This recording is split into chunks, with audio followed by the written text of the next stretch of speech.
14 Φεβρουαρίου πέρασε. Ελπίζω να πέρασε και ο έρωτας μέσα από το στομάχι. Γιατί ξέρετε από πού άλλο περνάει. Από το μυαλό.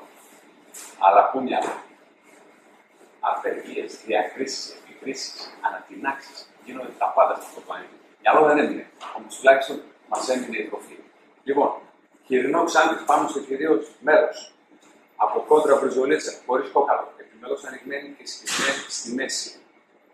Η βάση μας, γευστικότατη, αποτελούμενη από μπέικον, γιαουρτάκι, φέτα και τούτα.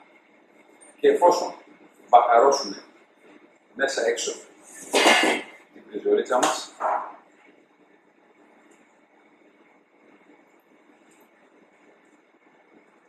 θα την γεμίσουμε.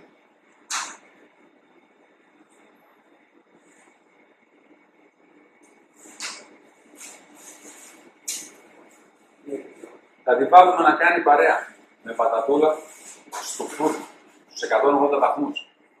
Σκεπασμένη, γιατί ξέρετε ότι δεν σκεπάζεται, τι παθαίνει. 1 ώρα και 1 τέταρτο. Με πατατούλα και μετά θα την βγάλουμε. Καλή επιτυχία. Next week see you. Δηλαδή τα λέμε την επόμενη εβδομάδα. Τα λέω και λίγο αμερικάνικα. Πας και πιάσω και το αμερικάνικο όνειρο.